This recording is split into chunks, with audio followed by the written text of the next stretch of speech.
I gave my daughter a house, but when I got there, she was crying. His family had moved in. Hook.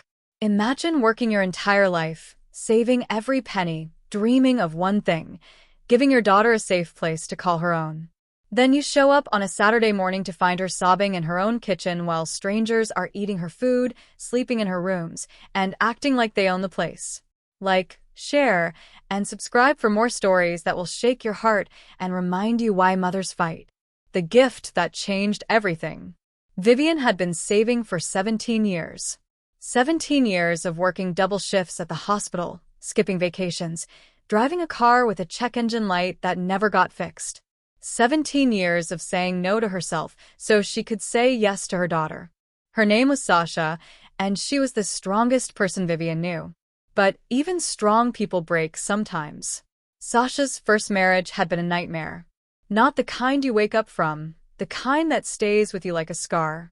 When she finally left Marcus, she came home to her mother's apartment with nothing but a suitcase, a broken heart, and a daughter named Emma who was only 5 years old. Vivian held them both and promised something that day: you will never feel trapped again. So Vivian saved. She worked. She sacrificed. She invested carefully. And when Sasha met Omar 3 years later, kind, gentle Omar who loved Emma like she was his own, Vivian began to believe that maybe, just maybe, her daughter's luck was finally changing. Omar was different from Marcus. He had a good job. He smiled when Emma ran to hug him. He held Sasha's hand in public like he was proud to be seen with her. For the first time since the divorce, Vivian watched her daughter breathe. "Mom," Sasha said one evening, sitting on the worn couch in Vivian's living room, "I think I'm going to be okay." Vivian smiled and squeezed her hand. "I know you are, baby. I know you are." The plan. 5 acres of land came on the market just outside the city. Rolling fields, big oak trees, a house with a wraparound porch and windows that caught the morning light. It was perfect. Vivian made an offer. She got a loan. She worked extra shifts. And when the papers were signed, she did something that made her lawyer pause. "You want to put only her name on the deed?"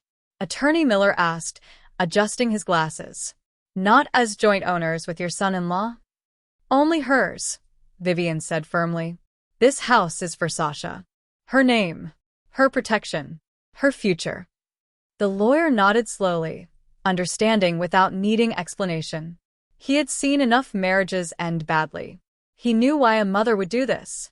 "It's wise," he said finally. "If anything ever happens, she owns this outright. No one can take it from her." Vivian signed the papers with a pen that felt like it weighed 1,000 pounds. This was it. Everything she had worked for. Everything she had sacrificed. On the day they moved in, Vivian cried. She cried when they opened the front door. She cried when Sasha walked through every room with her hand over her mouth. She cried when Emma ran outside and spun in circles in the grass, laughing like she had never laughed before. "Mom," Sasha said, wrapping her arms around Vivian. "I don't know what to say." "You don't have to say anything," Vivian whispered. "This is your home. Forever. No one can ever take this from you." In that moment, both of them believed it. When everything started to change, Omar's family was supposed to visit for 1 weekend. 1 weekend. That was what Omar told Sasha. That was what Sasha told Vivian. That was the plan. But Omar's mother, Denise, had other ideas. She arrived on a Friday afternoon with Omar's father, Richard, his brother Taylor, Taylor's girlfriend Morgan, and Omar's younger sister Derek. They came with suitcases. Not overnight bags. Not weekend bags. Suitcases. "We're so excited to see the new place," Denise said, walking through the front door like she owned it, her heels clicking on the wooden floors. She was a tall woman with sharp eyes and a smile that didn't reach them. "Omar says it's absolutely beautiful. Let me see everything." She didn't wait for an invitation. She just walked through the house, opening doors, looking in closets, touching things, commenting on how they were arranged. "This kitchen is tiny," she said, running her hand along the counter. "How will you manage with all of us here?" Sasha exchanged a nervous glance with Omar. "Mom's just excited. Omar said quietly, squeezing Sasha's hand. It'll be fine. Just the weekend. But by Sunday morning, no one was packing. By Monday, Denise had claimed the guest room and told Morgan she could sleep in Emma's room, which meant Emma had to move into Sasha and Omar's room. By Tuesday, Denise was rearranging the kitchen cabinets without asking, telling Sasha that she wasn't organizing things properly. By Wednesday, Richard had moved his work desk into the living room. By Thursday, it felt like Sasha didn't live in her own house anymore. The slow disappearance. Vivian didn't notice it all at once. She noticed it in pieces. A text from Sasha that read, "Mom, can we talk soon? I'm worried about something." Then, "Mom, Denise moved my dishes again. She says they should go in a different cabinet." Then, "Mom, she went through my bedroom drawers. She said she was helping me organize." Then, "Mom, she told Omar that I don't know how to run a household properly. He didn't defend me." Each text was a little crack in the glass. Vivian felt them spreading. When she called to check in, Sasha's voice sounded smaller. "They're still here, Mom," Sasha said quietly, and Vivian could hear the exhaustion. "I don't know how to ask them to leave. Omar keeps saying, just one more week, Mom's dealing with stuff at work. But I don't think she's dealing with anything. I think she likes being here." "Do you want me to come talk to Omar?" Vivian asked carefully. "I don't know," Sasha whispered. "I don't know what I want anymore. This is his family, Mom. I don't want to be the bad guy." Vivian's jaw clenched. She knew that feeling. She had lived that feeling. She had watched women sacrifice their own peace trying not to be the bad guy. "Sasha," Vivian said, her voice steady and strong. "Listen to me. You are never the bad guy for wanting peace in your own home." But Sasha didn't sound convinced. The Saturday morning, 3 weeks into the weekend visit, Vivian drove out to the house unannounced. Something inside her was screaming. A mother's instinct, sharp and urgent, telling her something was very, very wrong. She pulled up the long driveway and immediately saw them. Taylor's car, Morgan's car, Derek's car, Denise's car parked right in front like it was a resort parking lot. Vivian's hands were shaking when she knocked on the door. No one answered. She used the key Sasha had given her and walked inside. The house smelled like someone else's cooking. The living room looked like someone else's living room. Magazines on the coffee table, someone's shoes by the couch, a blanket thrown over the chair. "Hello," Vivian called out. "In the kitchen," Denise's voice called back, bright and false. Vivian walked toward the kitchen and stopped in the doorway. Denise was at the stove cooking. Richard was reading the newspaper at the table. Taylor and Morgan were making sandwiches. Derek was doing her nails at the counter. And Sasha was standing in the corner of her own kitchen, washing dishes, her shoulders curved inward, her eyes red-rimmed and empty. Vivian's heart stopped. "Vivian," Denise said, turning around with that smile that didn't reach her eyes. "What a surprise. We're just making lunch. Omar's at work, but he should be home soon. You should stay and eat with us." She said it like Vivian was a guest in Sasha's home. Like she belonged here more than anyone else. Vivian looked at her daughter. And that's when she saw it. Not anger, not frustration, but something worse. Resignation. Sasha looked like she had already given up. "Sasha," Vivian said quietly, "can we talk?" Outside. When they stepped onto the porch, Sasha's face crumpled. "Mom," she said, and her voice broke into pieces, "I don't know how to make them leave. I've tried.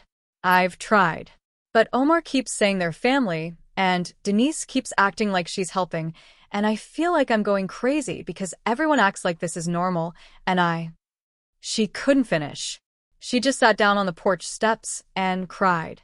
Vivian sat down beside her, put her arm around her daughter, and felt something shift inside her chest. Something hard. Something determined. Something that a mother becomes when her child is drowning. "Okay," Vivian said softly, but with an edge of steel underneath. "Okay, baby. This stops today. I promise you. This stops today." Vivian's mind was moving fast now, calculating, planning. She held Sasha close and made a decision that would change everything. "Listen to me," Vivian said, pulling back to look her daughter in the eyes. This is your house. Do you understand me? Your name is on that deed. Not Omar's. Not Denise's. Yours. That means this is yours, and you have every right to tell those people to leave.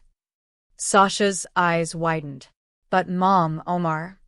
Omar loves you, Vivian interrupted, and her voice was firm but not unkind. But love isn't an excuse to let his mother destroy your peace. Real love protects. Real love doesn't let someone else's family move into your home and treat you like a maid in your own kitchen. Sasha looked down at her hands. They were red and raw from washing dishes. Vivian noticed the small details that broke her heart. The worn skin, the bitten fingernails, the way Sasha had stopped taking care of herself. I'm going to call my lawyer, Vivian said. We're going to get clarity on exactly what your rights are. And then we're going to talk to Omar. Really talk to him. Because if he loves you, he will choose you. He will choose his wife over his mother's comfort. That's what marriage means. What if he doesn't? Sasha whispered. The question hung in the air like poison. Vivian didn't answer right away. She couldn't promise that Omar would do the right thing. She had learned long ago that you can't control what other people choose. You can only control what you do next. Then we'll deal with that when it happens, Vivian said finally. But first, we're going to know our options. We're going to know the law. Because right now you're operating from fear and guilt, and that's exactly how Denise wants you to feel. Sasha nodded slowly, and Vivian could see the smallest spark of something returning to her eyes. Not hope exactly, but determination. The beginning of it, anyway. The phone call to Attorney Miller happened that afternoon in Vivian's car, parked at a coffee shop away from the house. Vivian explained the situation to her lawyer. The 3-week invasion, the manipulation, the way Denise had essentially taken over. She explained how Sasha had become smaller and smaller, how she was being treated like a servant in her own home. The deed is in her name only? Attorney Miller asked, confirming what he already knew. Yes. Just hers. Then she has all the power here, the lawyer said, and Vivian could hear the firmness in his voice. Vivian, listen to me carefully. Those people are trespassers. They have overstayed whatever welcome might have been implied by a weekend visit. 3 weeks is not a visit. 3 weeks is moving in. And in this state, if someone is living in a property without the owner's permission and the owner asks them to leave, they are trespassers. If they refuse to leave after being asked, she can call the police and have them removed. I'm serious. This is her house. She owns it. They have no legal right to be there. Vivian felt something settle in her chest. Knowledge was power. The lawyer had just handed her the keys to take her daughter's life back. What if Omar argues about it? Vivian asked. He lives there too. He's her husband. He can live there, the lawyer said.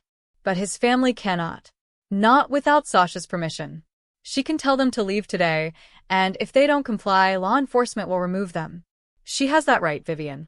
She owns that property. After she hung up, Vivian sat in her car for a long moment, gripping the steering wheel. Her heart was pounding. This was it. This was the moment where everything could change. She drove back to the house as the sun was beginning to set, painting the sky orange and pink. It was beautiful, the kind of evening that should have been peaceful, that should have felt like home. Instead, when she walked through the door, she heard Denise's voice carrying through the living room. I'm telling you, Omar, this house needs a woman's touch. Sasha doesn't know how to manage a space like this. She's too soft. Too gentle. Someone needs to take charge, and clearly that someone has to be me. Vivian stopped in the hallway. She could see Omar sitting on the couch, and he looked tired. He looked like a man being pulled in 2 directions and slowly tearing apart. Mom, Sasha is doing fine, Omar said quietly. The house is a mess, Denise interrupted. And you know it. You're just too nice to say it. That's the problem with you, Omar. You're too nice. You let people walk all over you. Vivian stepped into the living room. Everyone turned to look at her. We need to talk, Vivian said, looking directly at Omar. All of us. Right now. In the kitchen. The way she said it, the tone, the authority, meant no one was going to argue. Vivian gestured for Sasha to join them, and within minutes, everyone was gathered around the kitchen table. Denise, Richard, Taylor, Morgan, Derek, Omar, Sasha, and Vivian. Vivian stood at the head of the table like she owned it. In a way, she did. She had paid for it. "I'm going to be very clear," Vivian began, her voice steady and calm but with an unmistakable edge underneath. "This visit is over. You all need to pack your things and leave. You have 1 hour." Denise's face went red. "Excuse me? Who do you think you are? This is our family's home. Omar invited us." "Omar doesn't own this house," Vivian said, cutting her off. "Sasha does. Her name is on the deed. This is her property. And she is asking you to leave." "Sasha would never," Denise started. "Sasha is tired," Vivian said, and her voice was like steel wrapped in velvet. "Sasha has been exhausted for 3 weeks. Sasha has been manipulated and controlled and made to feel small in her own home. And that ends now." Vivian turned to look at Omar, and her expression softened, but only slightly. "Omar, I know you love your family, but your first family is here. Your wife. Your stepdaughter. These are the people you made promises to. Your mother can visit. She can visit for a weekend. But she cannot move into your home and treat your wife like a servant." Omar's face was pale. He looked at Sasha, and Sasha looked back at him. For the first time in 3 weeks, Sasha's eyes were not empty. They were alive with something that might have been hope, or anger, or both. "Mom," Omar said quietly to Denise, and his voice was shaking. "You need to leave." Denise stood up, so fast her chair scraped backward. "Fine. Fine. We'll leave. But don't come crying to me when this marriage falls apart because you couldn't stand up to a woman who isn't even your real mother." The words hung in the air like a slap. Emma was upstairs asleep, unaware of what had just been said about her. Vivian felt her blood go cold. "Get out," Vivian said quietly. Now. Within the hour, they were loading suitcases into cars. Denise didn't look at Sasha. Richard seemed embarrassed. Taylor and Morgan moved quickly and quietly. Derek kept her head down. As they pulled away down the driveway, Omar stood next to Sasha on the porch, his hand on her back, looking uncertain and ashamed. "I'm sorry," he said. "I'm so sorry. I didn't see what was happening." I didn't want to see it." Sasha didn't respond right away. She was watching the taillights disappear into the darkness. "We need to set rules," Sasha said finally. Her voice was quiet but firm. Vivian heard the change in her daughter. She sounded like herself again. "Your family can visit, but they cannot stay here. They cannot sleep here. They need to book a hotel if they want to spend the night. And if your mother ever speaks to me or Emma like that again, she doesn't come back. Not ever." Omar nodded slowly. "Okay," he said. "Yes. "That's fair. That's more than fair." But Sasha wasn't looking for his permission. She was stating facts. She was taking her power back. Vivian stepped inside and called Attorney Miller one more time. "They're gone," she told him. "For now." "Good," the lawyer said. "But here's what I want you to know, Vivian. What you did today, standing up and drawing that boundary, that was exactly right. But boundaries only work if they're enforced. Make sure Sasha knows that. If his family tries to come back and stay without permission, she calls the police. She files a trespassing report. She protects her space." When Vivian hung up, she went back out to the porch where Sasha was standing, looking out at her land, 5 acres of trees and fields that belonged to her and no one else. "This is yours," Vivian said softly, coming to stand beside her daughter. "All of this. And no one gets to make you feel like you don't belong here."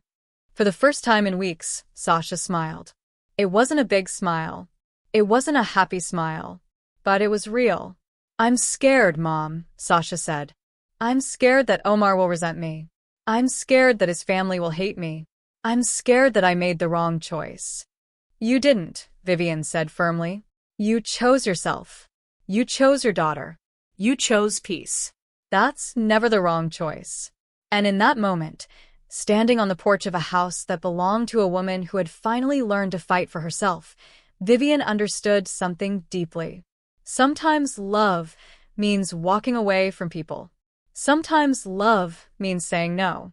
Sometimes love means standing in front of your child and refusing to let anyone diminish her.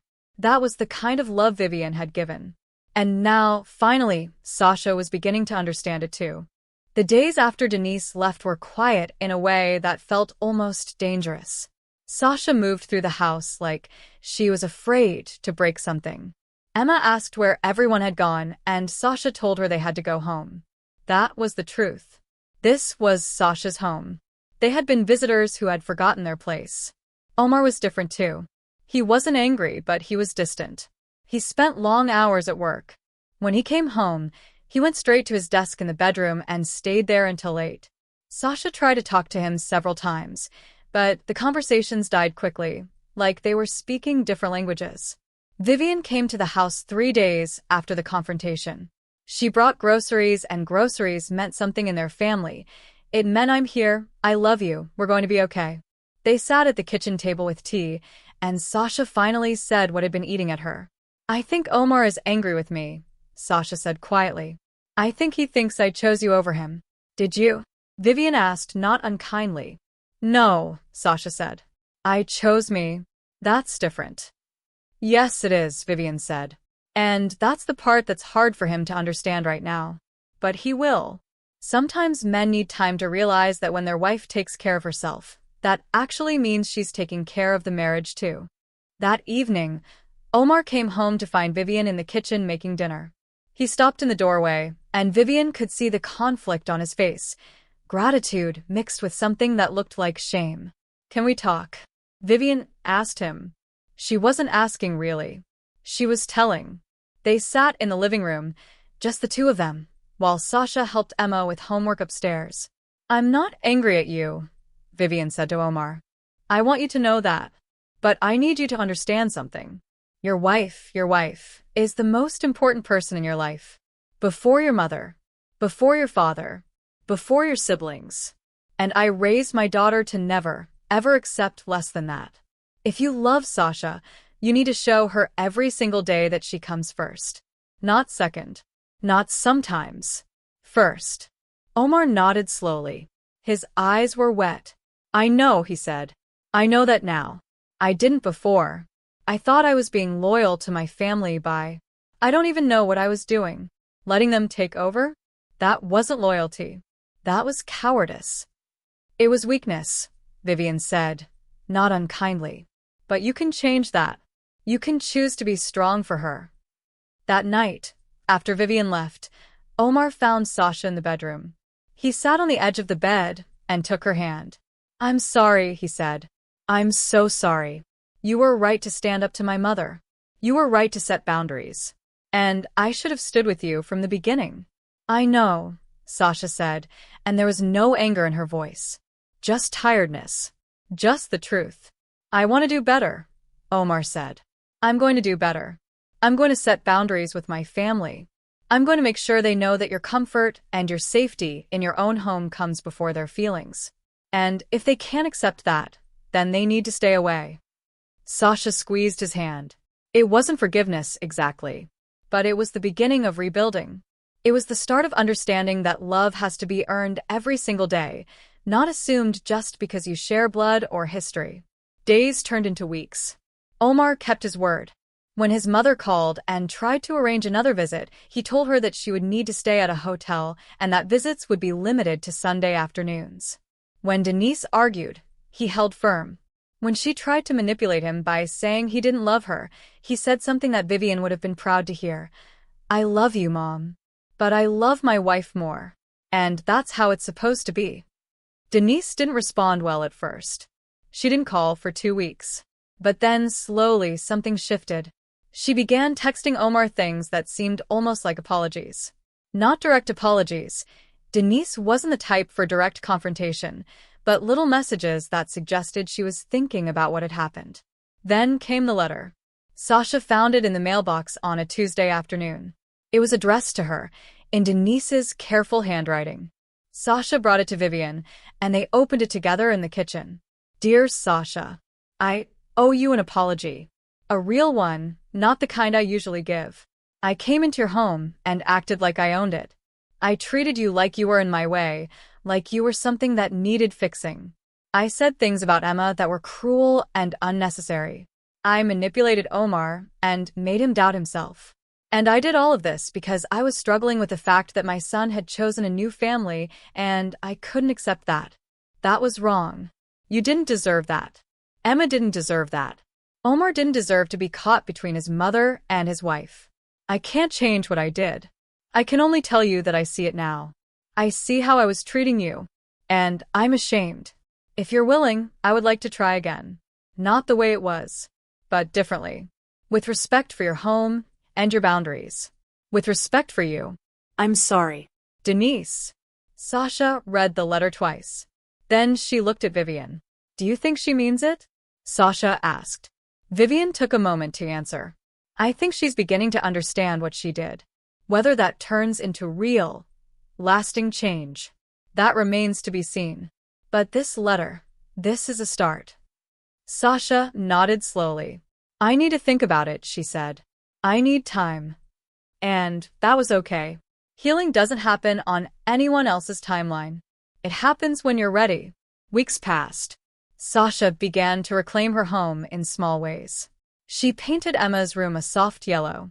She created a little baking corner in the kitchen, something she had always wanted to do, something she had put off for so long that she had almost forgotten about it. She started baking on Saturday mornings, bread and cookies and pastries that filled the house with warmth and the smell of possibility. Omar would come down in the morning and find the kitchen transformed. He'd wrap his arms around Sasha from behind while she was checking on the bread in the oven, and he'd say things like, "This is nice. This is what home should feel like." One Saturday, about 2 months after Denise had left, the phone rang. It was Denise. She asked if she could visit on Sunday afternoon, just for a few hours, just to sit in the living room and talk. Omar looked at Sasha. The decision was hers now. It would always be hers now. Sasha thought about the letter. She thought about how long she had carried the weight of trying to make everyone else comfortable. She thought about how exhausting it had been. But she also thought about healing and forgiveness and the possibility that people can change if they're willing to do the work. Okay, Sasha said. Sunday afternoon. 2 hours. She brings nothing. She eats nothing. She leaves after 2 hours. When Denise arrived on Sunday, she came alone. She didn't bring Richard or Taylor or Morgan or Derek. It was just her, standing on the porch of a house that didn't belong to her, asking permission to enter. "Thank you for letting me come," Denise said when Sasha opened the door. There was no false brightness in her voice. No manipulation. Just gratitude and something that might have been humility. They sat in the living room, and it was awkward at first. But then Denise started talking about her own mother, about the ways she had been controlled by her family, about the patterns she had repeated without even realizing it. She talked about how seeing Sasha stand up to her had forced her to look at her own behavior in a way she had been avoiding for years. "I'm in therapy now," Denise said. "I'm trying to understand why I felt the need to control everything. Why I couldn't just let my son live his life without inserting myself into it." Sasha listened. She didn't say much. But she listened, and there was something powerful in that listening. Not the listening of someone trying to fix or manage, but the listening of someone who is finally seeing another person clearly. When Denise left after exactly 2 hours, she hugged Sasha. It wasn't a triumphant hug or a manipulative hug. It was just a hug. And when she pulled back, there were tears on her face. "I'm sorry," Denise said again. "I'm really sorry." "I know," Sasha said. "And I believe you're trying." As Denise drove away, Sasha stood on the porch and felt something settle inside her chest. Not complete healing. That would take time. But the beginning of it. The beginning of believing that people could change, that mistakes could be acknowledged, that boundaries and love weren't opposites but partners. That evening, Sasha stood in her kitchen looking at her baking setup. There were jars of flour and sugar, bottles of vanilla, a collection of recipe cards. She had started thinking about a small business, selling bread and pastries to a local cafe, maybe eventually opening something of her own. Something that was just hers. Omar came and stood beside her. You're really going to do this? He asked, gesturing at the setup. Yeah, Sasha said. I think I am. Good, Omar said. You should. You're talented. You're strong. You deserve to have something that's completely yours. And Sasha realized that he meant it. He had learned what Vivian had been trying to teach him all along, that a healthy marriage isn't about control or possession. It's about two people choosing each other every single day, and also choosing themselves. The 5 acres of land stood quiet around them. The wraparound porch caught the evening light. The kitchen, once a battleground, had become a sanctuary again. Emma was upstairs doing homework, safe and loved. Omar stood beside his wife, finally understanding his place in the family hierarchy. And Vivian, when she visited the following weekend and saw Sasha in her kitchen, flour in her hair and flour on her apron, creating something beautiful from simple ingredients, understood that her sacrifice had been worth it. Not just the money or the house or the deed in Sasha's name, but the message it carried. You are worth fighting for. Your dignity matters. Your home is yours. She hugged her daughter tight and whispered, I'm so proud of you. I know, Sasha said. And that means everything.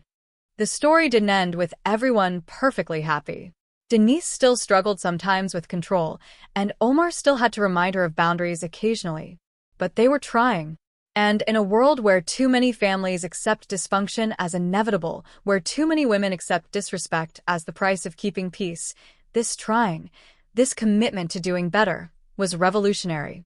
Sasha learned that ownership wasn't just about who held the deed.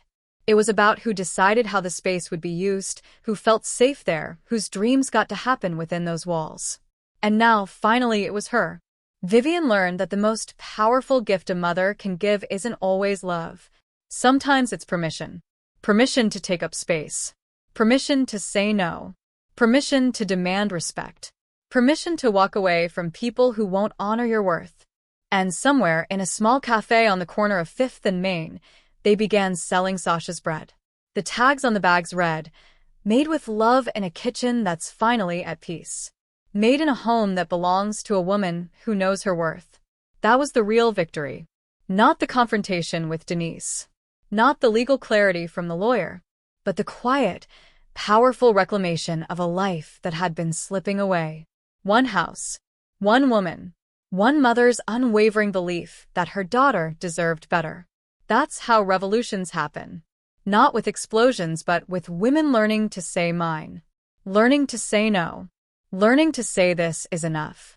If this story touched your heart, if you've ever felt the weight of trying to make everyone else comfortable at the cost of your own peace, then share this with someone who needs to hear it. Like if you believe that boundaries are an act of love. And subscribe to remind yourself that your home, your body, your life, your dreams, they all belong to you. No one else gets a vote. This is how we change the world. Woman by woman. Home by home. One act of courage at a time.